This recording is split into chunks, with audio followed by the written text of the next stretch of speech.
You think you're too good for this job, Sarah? Marcus Rodriguez shoved the electronic tip jar across the bar, his face inches from hers. Because I got 20 white girls who'd kill for your position. Sarah Williams didn't flinch. Her voice cut through the Friday night chaos like steel. I earned every dollar in that jar, and you know it. You earned nothing. This is my bar, my rules, my money. The packed crowd at Morrison's Tap House kept drinking, laughing, spending, unaware their tips were fueling a war. Marcus's hand hovered over the tip jar's reset button, a silent threat. In the shadows of Booth 7, a man in ripped work clothes set down his beer. His calloused fingers trembled, not from poverty, but from rage. His broken appearance masked a secret that would soon turn this thriving Austin sports bar upside down. They had no idea who was really watching. The Millionaire owner had heard enough. 3 weeks earlier, James Morrison stared at the quarterly report spread across his granite kitchen counter. The numbers made no sense. 800 customers weekly, $45 average ticket. That's $36,000 in revenue. He ran his fingers through graying hair, the same gesture he'd made during his most stressful tech acquisitions. Morrison's Tap House should have been a gold mine. Instead, the profit margins looked like a charity case. His phone buzzed. Another 5-star review. Best sports bar in Austin. Always packed, amazing service, great vibes. The reviews kept pouring in. TripAdvisor ranked them number 3 in the city. Food bloggers raved about their craft beer selection and loaded nachos. So where the hell was his money? James had sold his last startup to Google for $47 million. He understood profit margins, operational efficiency, and customer acquisition costs. But these numbers defied logic. High revenue, massive customer satisfaction, prime downtown location, yet his accountant kept asking awkward questions about cash flow. 20 miles across town, Sarah Williams sat in her Honda Civic outside Morrison's, counting crumpled bills by dashboard light. $19.47. Not enough for rent, definitely not enough for groceries. The car smelled like French fries from her morning shift at the diner, her second job before coming here for the night shift. Her 6-year-old daughter's voice echoed from that morning. Mama, why do we only eat ramen now? Jessica's mom buys her Lunchables. Sarah had worked 53 hours last week across both jobs. The electronic tip jar at Morrison's beeped constantly during her shifts. Credit cards, cash, Apple Pay, Venmo, money flowing like water through Austin's hottest sports bar. Tech workers dropped $20 tips on $30 tabs. Tourists from California threw money around like confetti. Yet her paycheck barely covered gas to drive between jobs. Something was wrong. Something she couldn't quite name, couldn't quite prove, but felt in her bones every time that damn tip jar beeped and the numbers didn't match what she remembered. She grabbed her apron and walked toward the glowing Morrison sign, unaware that the man who held her financial future was 20 miles away, staring at the same mystery from a completely different angle. Inside Morrison's Tap House, the Friday crowd roared at a Longhorns touchdown. Craft beer taps flowed endlessly. The kitchen pumped out wings, burgers, and loaded nachos faster than servers could carry them. The air thrummed with conversation, clinking glasses, and the constant electronic symphony of credit card machines processing payments. Marcus Rodriguez moved through it all like a conductor, his gold ring catching bar lights as he orchestrated every transaction. The electronic tip jar sat prominently on the main bar, its blue LED display cycling through credit card payments with mechanical precision. Beep, $8.50 tip processed. Beep, $12 tip processed. Beep, $6.75 tip processed. Sarah delivered another round to table 12, tech bros celebrating a merger, each wearing Patagonia vests that cost more than she made in a week. When she returned to the bar, Marcus was already handling the tip jar, his fingers dancing across the touchscreen with practiced efficiency. Busy night, she said, watching him tap commands into the device's interface. Always when the Longhorns play. His fingers moved quickly, almost too practiced. You just focus on service, Sarah. Let me worry about the back-end systems. The tip jar beeped again, but Sarah could swear the amount displayed was different than what she remembered the customer entering on their table's tablet just moments ago. Table 9 waved her over for the 3rd time. The middle-aged woman had been trying to get her attention for 5 minutes, but Sarah's legs felt like concrete. Her smile, once genuine, now required effort she barely had left after 14 hours on her feet. Are you okay, hun? The customer asked, genuine concern in her voice. You look absolutely exhausted. Sarah forced brightness into her voice. Just a long week. What can I get you? But the truth was written in the dark circles under her eyes, the slight tremor in her hands as she took the order, the way she'd started forgetting table numbers. 3 jobs weren't enough. 50-hour weeks weren't enough. Nothing seemed enough anymore to bridge the gap between what she earned and what she needed to survive in Austin's exploding cost of living. Behind the bar, Marcus watched her struggle with the detached interest of someone observing a machine running low on oil. She's slipping, he told Luis, the kitchen manager. I might need to cut her hours soon. Poor performance reflects on the whole team. Luis glanced at Sarah, who was now handling 4 tables simultaneously with the grace and efficiency of someone who'd been perfecting this dance for years. She looks fine to me, man. Best server we got.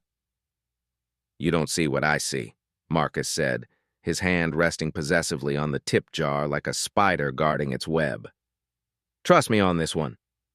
That night, as the last customer stumbled out into the Austin humidity, James Morrison made a decision that would change everything. He'd built 3 successful businesses by getting his hands dirty, by understanding every aspect of operations from the ground up. Morrison's tap house was bleeding money despite every metric suggesting success, and spreadsheets wouldn't tell him why. If someone was stealing from him, and the mathematical impossibility of his margins suggested they were, he'd find them the old-fashioned way, from the inside. He opened his laptop and began researching undercover techniques, labor law, and tip pooling regulations. Somewhere in his restaurant, a thief was systematically destroying his dream business, but more importantly, they were stealing from hard-working employees like Sarah Williams, who couldn't afford to lose a single dollar. James Morrison had gone undercover in Fortune 500 boardrooms before, exposing corporate fraud and malfeasance. Now he'd do it in his own bar, among the people whose livelihoods depended on the integrity he'd assumed was there. The Millionaire was about to become Jake, the broke construction worker, and Marcus Rodriguez had no idea what was coming for him. The trouble started with a $137 tab. Sarah set the check presenter down at table 4, where Clayton Patterson III sat with his wife and teenage daughter. Tech money. New money. The kind that came with Tesla keys and entitlement. "This bill is wrong," Patterson announced loudly enough for surrounding tables to hear. "We didn't have 2 bottles of wine." Sarah glanced at the receipt. Every item was accurate, 2 empty Camus bottles still on the table. "Sir, I can walk through each item. Don't sir me." Patterson's voice carried across the dining room. "I ordered salmon, not ribeye, and that wine charge is completely wrong." His wife shifted uncomfortably. Both knew he was lying. "I remember taking your order personally," Sarah said calmly. "Ribeye, medium rare, no mushrooms. You mentioned your wife's shellfish allergy. Are you calling me a liar?" Patterson's face flushed red. "I want a different server, someone who doesn't have an attitude." The nearby tables went quiet. Sarah felt dozens of eyes watching, waiting. Her hands remained steady, voice professional. "I'll get my manager." Marcus appeared instantly, all concerned with charm. "Mr. Patterson, how can I make this right?" Patterson painted Sarah as argumentative and disrespectful. Marcus nodded sympathetically, occasionally glancing at Sarah with disappointed headshakes. "You people always think you know better," Patterson continued, the words dripping with implication. "Well, newsflash. I'm not dealing with some uppity—" He didn't finish the sentence. He didn't need to. "Sarah," Marcus said loudly enough for everyone to hear, "I need you to apologize to Mr. Patterson and his family." The words hit like a slap. Around them, forks paused mid-bite. Conversation stopped. "Marcus, I followed protocol exactly. The customer is always right." His tone carried parental disappointment. "Your attitude tonight has been concerning several guests." It was a lie. Sarah knew it. Marcus knew it. But the truth didn't matter here. "I apologize for any misunderstanding," she said, the words tasting like poison. Patterson leaned back, satisfied. "Maybe she can learn some manners." Marcus composed the entire meal and personally attended to Patterson's needs. Sarah watched from the service station, understanding she'd just lost whatever protection she'd thought she had. 20 minutes later, Marcus called her into his office. The space smelled like industrial cleaner and fryer grease. He didn't offer her a chair. "We need to talk about tonight's performance." "My performance was fine. That customer spends $300 monthly here." Marcus pulled out her schedule and a red pen. "You cost me money with your attitude." He began making marks. "I'm cutting you from 35 hours to 25. You're off Friday and Saturday nights. Carmen gets the VIP section. You'll handle back tables and lunch shifts." Sarah felt the floor drop away. Friday and Saturday nights meant real money. VIP sections meant tech bros with corporate cards. This would cost her $200 weekly. "Marcus, please. I have rent, my daughter." Should have thought about that before tonight. Another mark. "Also, a $25 uniform violation fee. Your apron had a stain during the rush." $25 for a splash that happened during service. Sarah stared at her now pristine apron. "I need you to understand something." Marcus leaned forward, voice dropping. "This is my restaurant, my rules. You work for me, and you'll work how I tell you, clear?" The walk back through the dining room felt endless. Every conversation seemed to pause. Every glance felt like judgment. Patterson was still there, laughing with his family. Sarah gathered her things, avoiding Carmen's eyes. Luis from the kitchen gave her a sympathetic nod, but stayed silent. Speaking up would make him the next target. As she pushed through the front door, the electronic tip jar beeped cheerfully behind her, counting money she'd never see while documenting theft she couldn't prove. In her Honda, she counted the singles in her apron pocket. $43 for 8 hours. After gas and childcare, maybe 20 left. She finally understood the game. When customers used her race as a weapon, Marcus used their complaints as ammunition. The more she questioned missing tips, the more racist incidents would somehow find her tables. The more she pushed back, the more her hours would disappear. Tomorrow, she'd start looking for a third job. Tonight, she'd figure out how to explain to her 6-year-old why McDonald's was still too expensive. The system was rigged. The house always won. And Sarah Williams was just learning the rules. James Morrison couldn't sleep. He sat in his home office at 3 in the morning, surrounded by printouts that made no mathematical sense. Revenue reports, employee schedules, customer reviews, vendor invoices, every document told the same impossible story. Morrison's Tap House was Austin's most successful sports bar and a complete financial disaster simultaneously. The latest weekly report lay open on his desk. 843 customers. Average ticket, $47. Total revenue, $39,621. After payroll, rent, and supplies, his profit margin should have been healthy. Instead, he was barely breaking even. Someone was stealing from him. The math demanded it. James had built his fortune by trusting numbers over people, data over gut feelings. But these numbers were lying, which meant someone was making them lie. He pulled up the security camera access on his laptop, a system Marcus didn't know the owner controlled remotely. The footage from earlier that evening played in grainy black and white. He watched Sarah Williams deliver checks, clear tables, and handle customers with professional grace. He saw Marcus moving between the bar and dining room, always positioned near the electronic tip jar during peak transaction times. Most importantly, he watched the body language. Sarah's exhaustion was evident even through pixelated video. Marcus's territorial behavior around cash transactions, the way other employees avoided eye contact when Marcus was handling money. James had seen this pattern before. During his corporate consulting days, he'd exposed embezzlement schemes at 3 different companies. The signs were always the same: financial discrepancies, employee fear, and one person with disproportionate control over cash flow. But corporate fraud investigations involved forensic accountants and legal teams. This required something more direct. He opened a new browser window and typed, "How to go undercover in your own business." The search results were surprisingly extensive. Undercover boss episodes, private investigator techniques, even academic papers on participant observation in workplace environments. James took notes methodically, the same way he'd prepared for hostile acquisition negotiations. Step 1. Create a believable identity. Jake Morrison became Jake Miller, unemployed construction worker recently laid off from a highway project.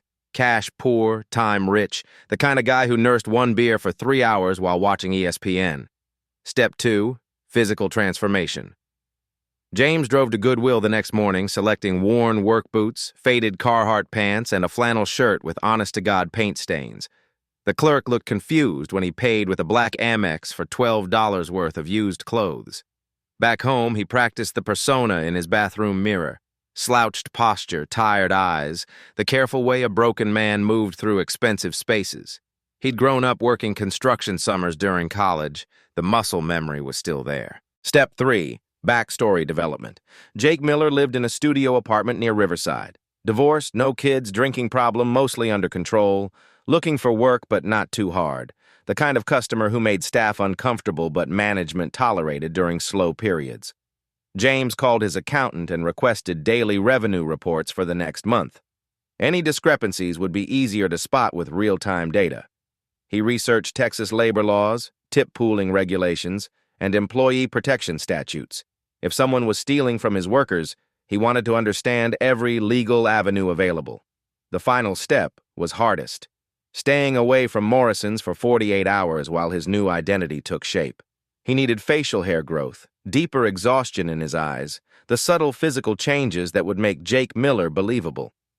During those 2 days, James Morrison, the millionaire, disappeared. He stopped shaving, started drinking cheap beer, and practiced the particular brand of polite desperation that kept broke customers welcome in establishments they couldn't really afford. On Wednesday evening, Jake Miller walked into Morrison's Tap House for the first time. He ordered a Lone Star, left a $1 tip, and settled into booth 7 with a perfect view of the electronic tip jar. The investigation had begun. Marcus Rodriguez had stolen his last $1, though he didn't know it yet. Night 1, the setup. Jake Miller ordered his second Lone Star at 9:47 p.m. and settled deeper into booth 7. The perfect vantage point, close enough to observe the bar operations, far enough to remain invisible. Sarah Williams approached with professional wariness.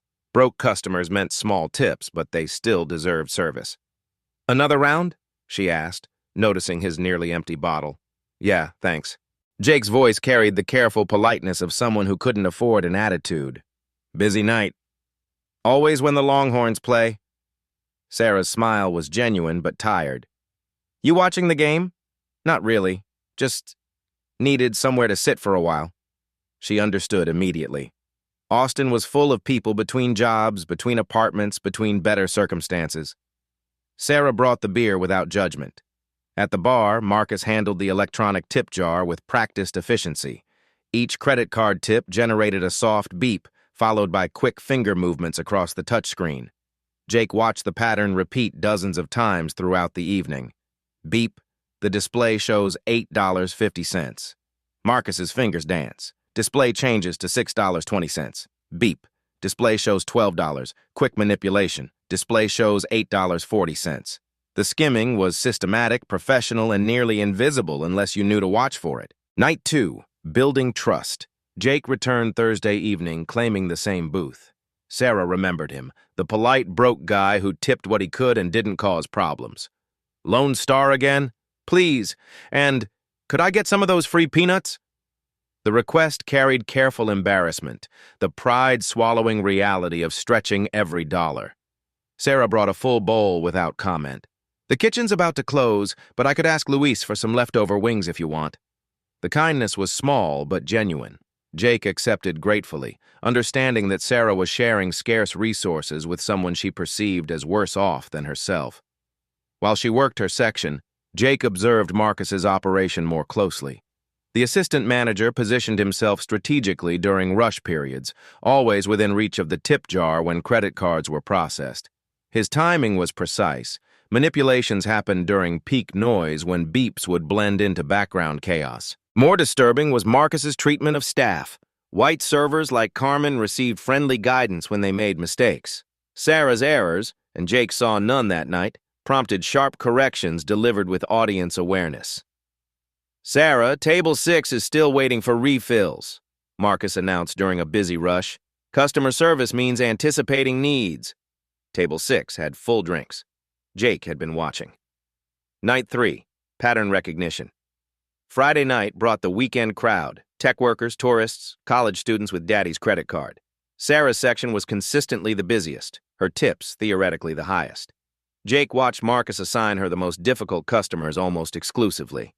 A table of drunk fraternity brothers who snapped their fingers for service, business travelers who complained about everything, and notably, customers whose body language suggested they might have issues with being served by a young black woman. "Excuse me," one customer called loudly as Sarah passed. "I asked for a different server 20 minutes ago." Marcus materialized instantly. "Of course, sir. Sarah, Carmen will take over table 12. Carmen got the table just as they were ordering a $200 bottle of wine. Sarah kept the fraternity brothers who were already 3 rounds deep and getting louder. The tip jar manipulation continued, but Jake noticed Marcus took larger percentages from transactions during Sarah's table visits.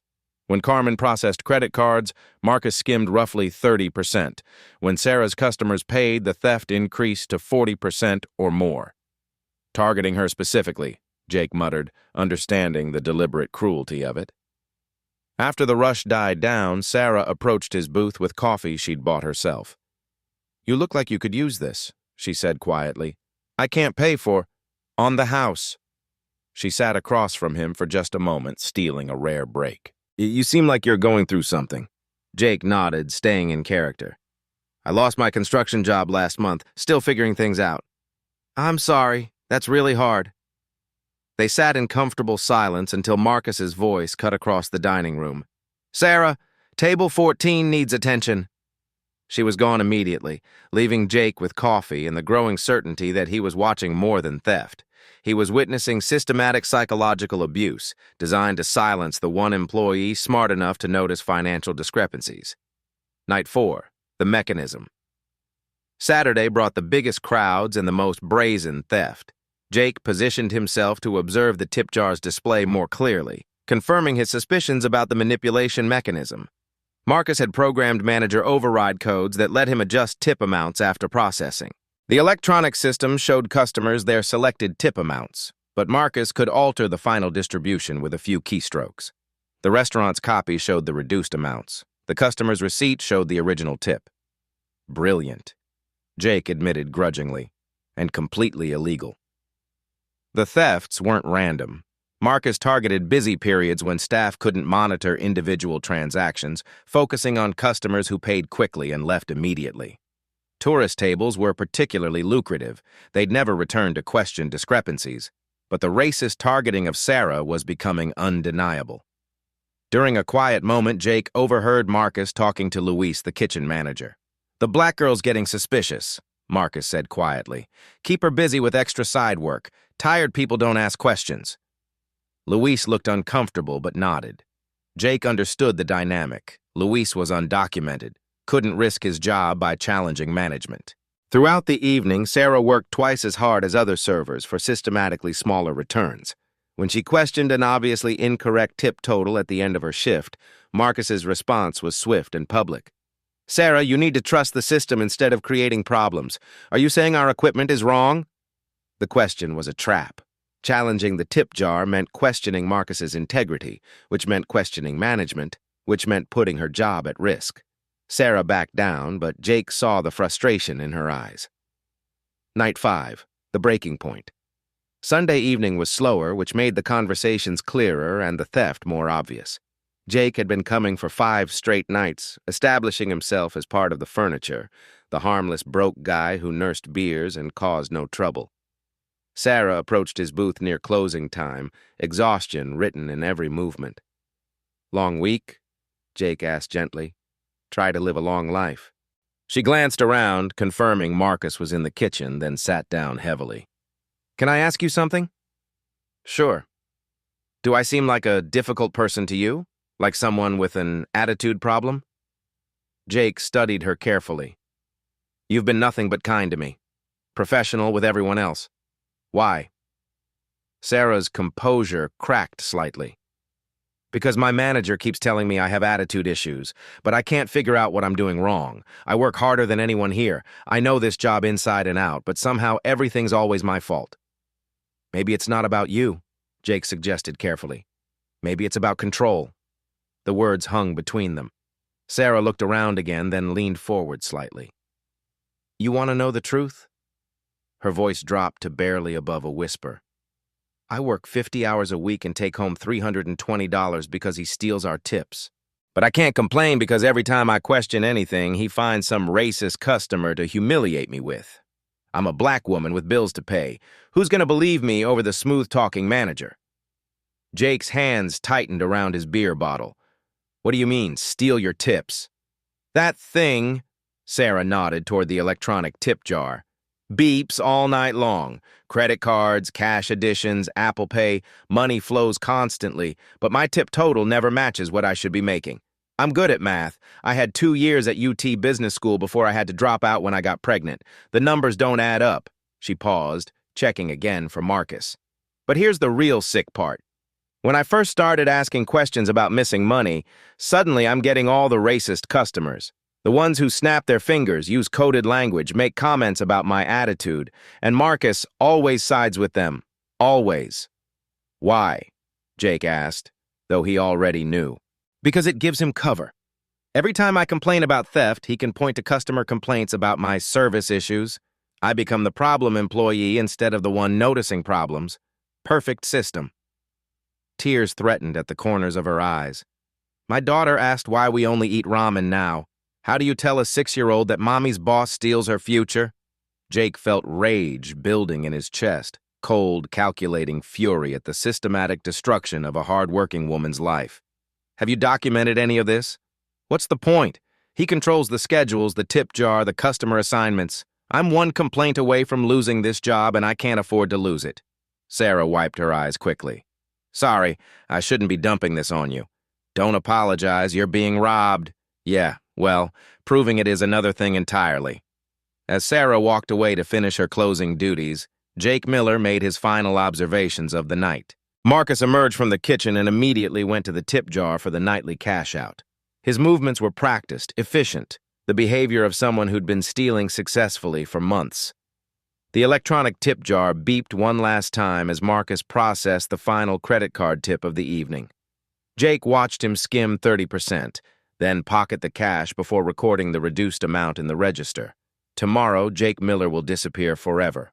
But tonight, James Morrison had everything he needed to destroy Marcus Rodriguez and save his business, and more importantly, to give Sarah Williams the justice she deserved. Monday morning, James Morrison accessed his restaurant's security system from his home office, a feature Marcus had never known existed. The owner-level access revealed 8 months of archived footage. James pulled up the previous night's closing, watching Marcus's routine through multiple camera angles. 9:47 p.m. Marcus approaches the tip jar during the final rush. His fingers move across the touchscreen. The display shows $47.50, then drops to $32.25 after his manipulation. 9:52 p.m., another transaction. $23 becomes $16.10. 9:58 p.m., a customer's $35 tip reduced to $21 in seconds. James documented each theft with timestamps and screenshots. The pattern was systematic, professional, extensive. Every busy period, every credit card tip, every opportunity. He scrolled back through weeks of footage, watching the same routine repeat nightly. Marcus had been stealing consistently for months, taking roughly 30% of every tip while servers worked for artificially reduced wages. But the smoking gun came at 11:23 p.m. when Marcus thought the restaurant was empty. James maximized the audio and watched Luis emerge from the kitchen. The two men stood near the bar, confident in their privacy. "Another good night," Marcus said, pocketing cash. "This system's foolproof." "Sarah's been asking questions again," Luis replied nervously. "She's smart. She knows something's wrong. That's why I keep her busy with the racist customers." Marcus's voice was clear, confident. "Every time she complains about missing money, I can point to attitude problems. She can't push back without looking like the angry black woman." James recorded the audio on his phone, blood pressure spiking. "What if she figures it out?" Luis asked. "She can't prove anything. The customer gets charged the full tip. Restaurant records show the reduced amount. I pocket the difference." Marcus laughed. "We're taking 60 grand yearly. Sarah's the only one smart enough to notice patterns, but I keep her beaten down so she can't do anything about it." 60 grand? Luis sounded shocked. 1,200 weekly minimum. Perfect system. The owner never comes in. Servers trust the technology, and the one employee who might cause problems gets neutralized by racist customers who do my dirty work for free. James had heard enough. He immediately called his attorney. Robert, I need to know about criminal prosecution for employee theft and civil rights violations. The legal consultation was damning. The recorded confession, combined with documented financial theft exceeding $10,000 annually, constituted felony embezzlement. The racist targeting could support federal civil rights charges. James spent 4 hours building comprehensive financial analysis. Credit card processing records showed actual tip amounts charged to customers. Restaurant internal records showed Marcus's reduced figures. The difference was staggering. Weekly average theft, $1,247, monthly theft, $4,988, annual theft, $59,856, nearly $60,000 stolen from employees over 8 months. Money that belonged to Sarah, Carmen, Luis, and 6 other staff members who trusted their manager. James calculated Sarah's specific losses. Marcus had been targeting her tips more aggressively, stealing 40% compared to 30% from white servers. Over 8 months, Sarah alone had been robbed of $7,847. The business impact was equally devastating. Those stolen tips should have generated employee loyalty and service excellence. Instead, Marcus's theft created a demoralized workforce and artificially suppressed profit margins. James printed the analysis, screenshots, and legal statutes. He downloaded security footage to multiple drives and uploaded the recorded confession to secure cloud storage. The evidence was overwhelming. Marcus Rodriguez had stolen nearly $60,000 while systematically targeting the one employee intelligent enough to notice, using racist customers as weapons to silence her complaints. The electronic tip jar sat on James's desk. He'd ordered an identical model to understand the manipulation mechanism. With manager override codes, Marcus could adjust tip amounts after processing. Customers saw their selected tips on receipts, but the restaurant's copy showed reduced amounts. The perfect crime, except for one fatal flaw. James Morrison owned the building, the business, the security system, and the bank accounts. Marcus had been stealing from someone with the resources to destroy him completely. Tomorrow night, James would return to Morrison's tap house one final time.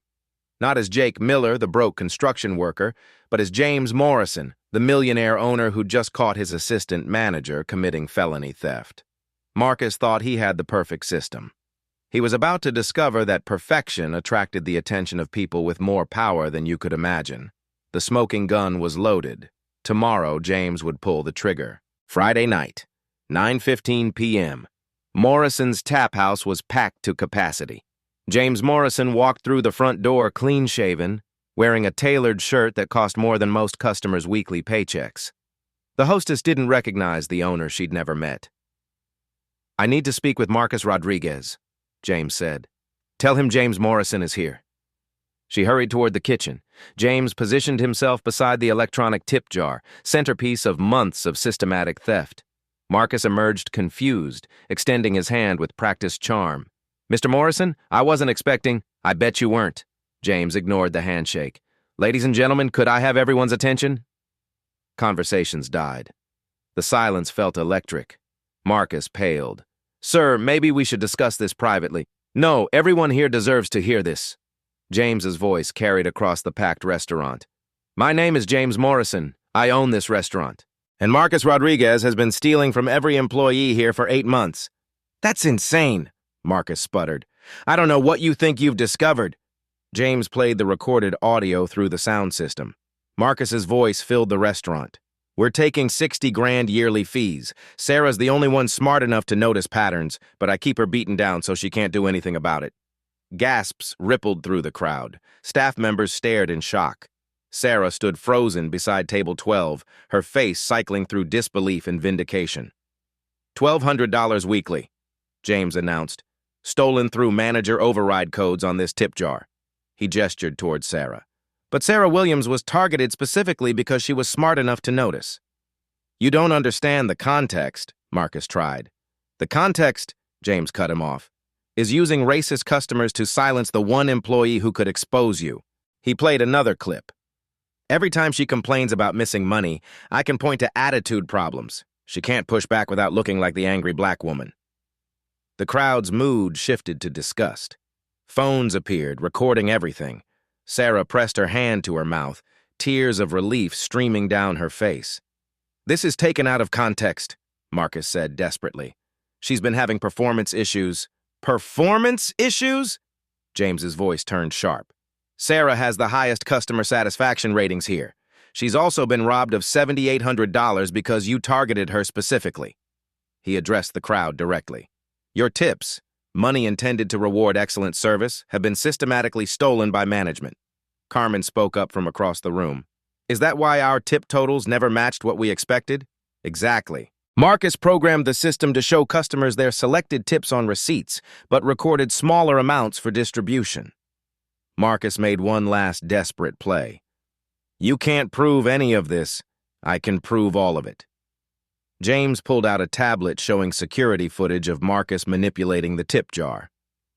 8 months of video evidence, documented theft, recorded confessions, mathematical proof that this systematic stealing has been destroying employee morale and business profits. Customers were checking their phones, comparing receipts to tip amounts they remembered selecting. "Sarah," James called, "could you come here?" She approached slowly, still processing what was happening. "I owe you an apology," James said loudly. "You've been working for a thief while I was absent. You've been targeted, harassed, and robbed because you had the integrity to notice what was wrong." He turned back to Marcus. "You're fired. The police are on their way for felony embezzlement charges." Marcus's composure cracked. "You can't do this! I made this place profitable!" "You made it profitable by stealing $60,000 annually while Sarah couldn't afford school supplies for her daughter." Police sirens wailed outside. Within minutes, officers entered the restaurant. Marcus continued protesting as they handcuffed him, blaming Sarah, claiming the owner didn't understand operations. The crowd watched in stunned silence as Marcus Rodriguez was walked out in handcuffs, his career destroyed in 10 minutes. "This system enabled theft," James announced, gesturing to the tip jar. "Tomorrow we will implement complete transparency. Every tip belongs to who earned it." Sarah stared at the device that had been stealing her future. The same electronic tip jar that had tormented her for months now sat silent, its theft mechanism exposed and powerless. "Sarah," James said quietly, "this stops tonight, and it never happens again." Around them, the restaurant buzzed with conversation as customers and staff processed what they'd witnessed. The electronic tip jar beeped one final time under Marcus's corrupt system. Tomorrow, everything will change. Tonight, justice had finally arrived at Morrison's Tap House. The silence after Marcus's departure lasted 37 seconds. Then the questions began. "What happens to our jobs?" Carmen asked. "Are we getting our tips back?" Danny, the bartender, called out. James Morrison raised his hands for quiet. "First, nobody loses their job because of Marcus's crimes. You're all victims here, not accomplices." Relief spread across every face. Austin's service industry was brutal. Losing steady work meant disaster. "Second, yes, you're getting every stolen dollar back. I've calculated 8 months of theft down to the penny. Sarah alone was robbed of $7,800. Carmen, $4,600. Luis, $3,200. Sarah's knees nearly buckled. $7,800 meant her daughter's school activities, new clothes, dinners beyond ramen. Third, we're implementing changes tonight that make this impossible to repeat." James looked directly at Sarah.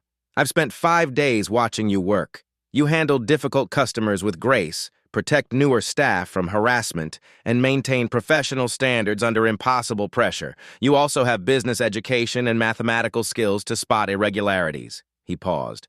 "I'm offering you an assistant manager position with full authority over cash handling and employee protection.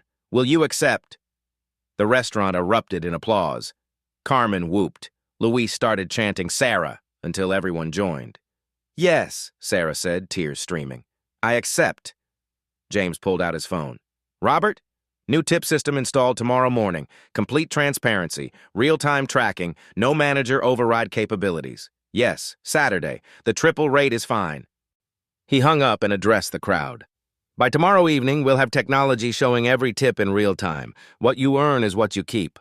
Sarah, your first responsibility is creating anti-discrimination policy with teeth, zero tolerance for racist customer behavior, immediate consequences for enabling harassment, clear reporting procedures directly to me. Sarah stood straighter. What about customers who refuse service from black staff? They can leave. We reserve the right to refuse service to anyone who disrespects our team. That goes on every menu and the front door. A customer at table 6 stood up. What if that costs business? James looked at him directly. Any business depending on tolerating racism isn't worth having. We're building a workplace where dignity isn't negotiable. The man sat down. Other customers nodded approval. Now, immediate compensation. James pulled out his checkbook, drawing amazed stares. Sarah, $7,800. Carmen, $4,600. He wrote checks methodically, calling each employee forward. When Luis approached hesitantly, James spoke quietly. Your immigration status is safe here.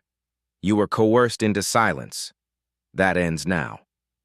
Luis broke down as he accepted $3,200, more than he'd ever held at once. The ceremony continued until every employee was made whole. Total, $47,460. These aren't bonuses, James explained. This is theft recovery. Your money returned with interest. As staff examined their checks with disbelief, James outlined new operations. Sarah manages all tip distribution and employee relations. Problems with customers, scheduling, or workplace treatment go through her. She reports directly to me with my personal number for emergencies. He turned to customers. You've witnessed something that should never have been necessary. Morrison's Tap House is now committed to being Austin's most ethical employer. Fair wages, transparent tips, zero tolerance for discrimination. Spontaneous applause erupted. Customers approached to congratulate Sarah. One more thing. We're implementing profit sharing. When the restaurant succeeds, everyone succeeds. Sarah stepped forward, voice carrying new confidence. I want to thank everyone who witnessed what happened tonight.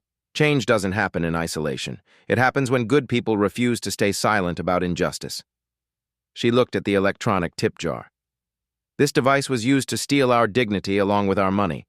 Tomorrow it becomes a symbol of fairness. The transformation was already visible.